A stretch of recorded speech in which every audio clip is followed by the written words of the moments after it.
유언장에 관한 상담으로 세 사람이 찾아왔다. 김복덕 할머니와 할머니의 아들, 며느리였다. 평생 고생만 하셨는데 6개월 전 위암 선고를 받으셔서 투병 중이십니다. 아들의 얼굴에는 어머니의 병마를 안타까워하는 마음이 역력히 드러났다. 재산 분배에 관해서는 형제 간의 합의를 마쳤습니다. 확실하게 하려면 유언장을 써두는 것이 좋다고 해서 이렇게 찾아왔습니다. 며느리가 또박또박 말을 이어갔다. 할머니는 그저 눈을 지그시 감고 있었다. 할머니 명의로 된 천평론이 개발되면서 보상금으로 20억이 나오기로 결정됐다고 한다. 상속 대상 자녀로는 아들과 3명의 딸이 있었다. 전체 논 중에서 70%를 장남이 갖고 나머지 30%를 세 딸이 갖기로 합의했습니다.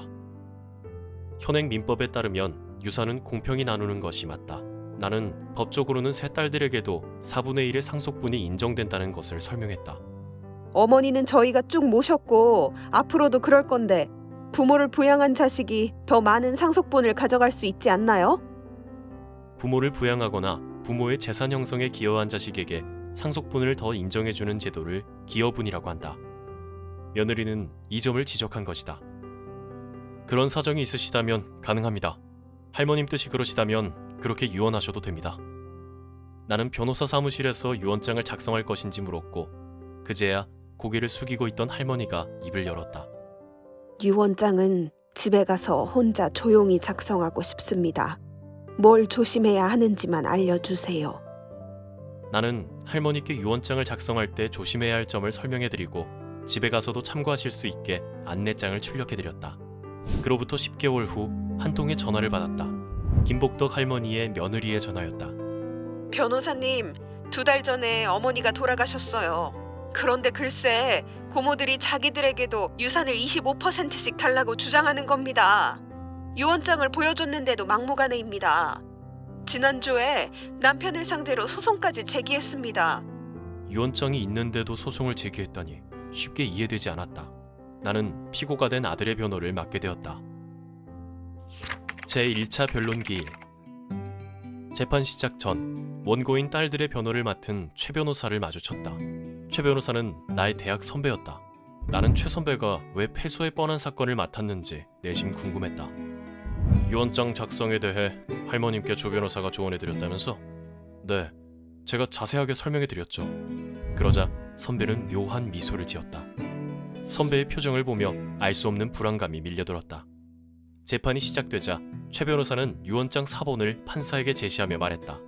유언장을 자세히 살펴봐 주시길 바랍니다. 유언장에는 유언자의 주소와 날인이 누락되어 있습니다. 따라서 이 유언장은 무효입니다. 뭐라고? 주소와 날인이 없다고? 자필 증서에 의한 유언일 경우 유언 내용과 본인 서명뿐만 아니라 주소와 날인이 반드시 필요하다. 나는 유언장 사본을 급히 펼쳤다. 정말로 주소와 날인이 빠져 있었다. 유언의 내용만 집중해서 본 탓에 미처 발견하지 못한 것이다. 유언장을 쓸 때 보통 잘 빠뜨리는 부분이 주소와 날인이라는 사실을 할머니께 강조했고 별도로 안내장까지 드렸는데 실수를 하신 것이다. 우리 민법은 유언의 형식상 요건을 중요하게 여기기 때문에 주소와 도장이 빠진 유언장은 법원에서 인정될 가능성이 거의 없다. 할머니의 진심을 헤아려 주십시오. 나는 할머니의 진정한 뜻을 강조해 1심 재판을 진행했다. 하지만 결과는 예상대로 우리 측의 패소였다. 그로부터 몇 달 뒤 모임에서 최 변호사를 만났다.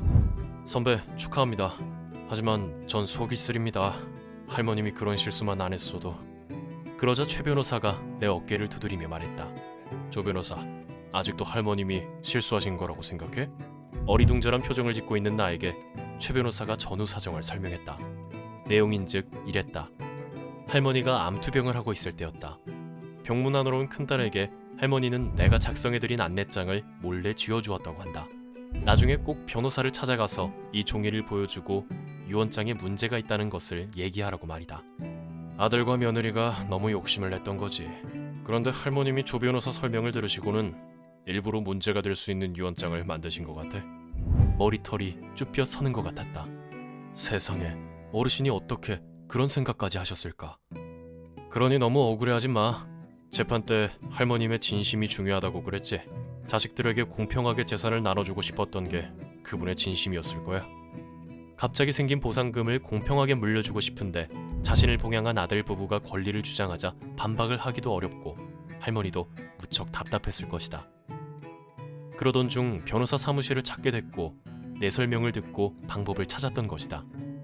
어렵고 생소한 변호사의 설명에 귀 기울이고 기재를 발휘해 자식들에게 공평하게 재산을 배분하다니 참으로 위대한 모정이고 놀라운 어르신의 지혜다.